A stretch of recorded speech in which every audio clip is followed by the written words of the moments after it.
ఇక నెల రోజులుగా తిరుపతి వాసుల్ని హడలెత్తిస్తున్న చిరుతపులి ఎట్టకేలకు బోన్లో పడింది. చిరుతను పట్టుకునేందుకు ఫారెస్ట్ అధికారులు బోన్లు ఏర్పాట్లు చేశారు.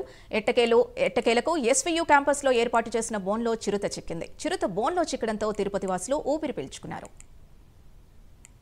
ఇదే అంశానికి సంబంధించి పూర్తి డీటెయిల్స్ మా ప్రతినిధి వర్మ అందిస్తారు. వర్మ, చెప్పండి. యూనివర్సిటీ ప్రాంగణం శేషాచలం అటవీ ప్రాంగణానికి సమీపంలో ఉంది. అటవీ ప్రాంతంలో కన్స్ట్రక్షన్ చిరుతలన్నీ కూడా యూనివర్సిటీ ప్రాంగణంలో సంచరిస్తూ ఉంటాయి. ప్రధానంగా ఆహార సమస్య కారణంగానే ఇవి జనావాసులకు ఎక్కువగా వచ్చినాయని చెప్పి అధికారులైతే నిర్ధారించారు. ఆ మేరకు చిరుత సంచరించే ప్రాంతాల్లో ట్రాప్ కెమెరాలను ఏర్పాటు చేసి ఫోన్లు ఏర్పాటు చేశారు. గత 3 నెలల క్రితం వేదిక యూనివర్సిటీలో ప్రాంగణంలో చిరుతను బంధించారు. ఇప్పుడు ఎస్వి యూనివర్సిటీ ప్రాంగణంలోని టీటీడీ వెనుక ఉన్నటువంటి ప్రాంతంలో ఫోన్ ఏర్పాటు చేసి చిరుతను అయితే బంధించారు. గత 4 నెలల క్రితం అదే ప్రాంతంలో సంచరిస్తున్నటువంటి చిరుత ఒక జింకను వేటాడి తిన్నట్టుగా కూడా ట్రాప్ కెమెరాల ద్వారా అధికారులు అయితే గుర్తించారు. దాని కారణంగానే ట్రాప్ కెమెరాల పులి కదలికను ఎప్పటికప్పుడు పరిశీలిస్తూ ఫోన్లు ఏర్పాటు చేస్తూ వచ్చారు.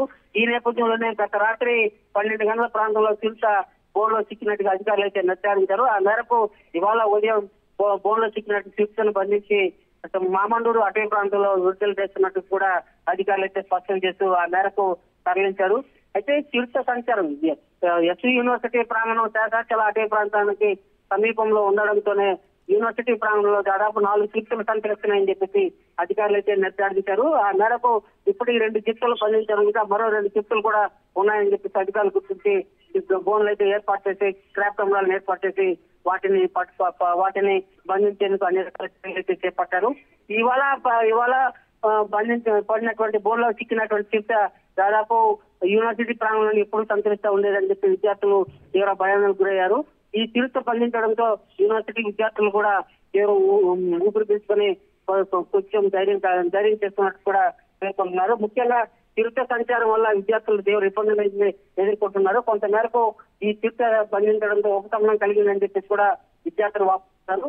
మరో 2 చిరుతలు కూడా త్వరలోనే బంధించేందుకు యూనివర్సిటీలో మరిన్ని ట్రాప్ కెమెరాలు కూడా ఏర్పాటు చేశామని చెప్పి అధికారులు అయితే స్పష్టం చేశారు. ఆ మేరకు చర్యలు చేపట్టారు. వాటిని కూడా త్వరలో బంధిస్తామని చెప్పి ఫారెస్ట్ అధికారులు అయితే స్పష్టం చేస్తున్నారు.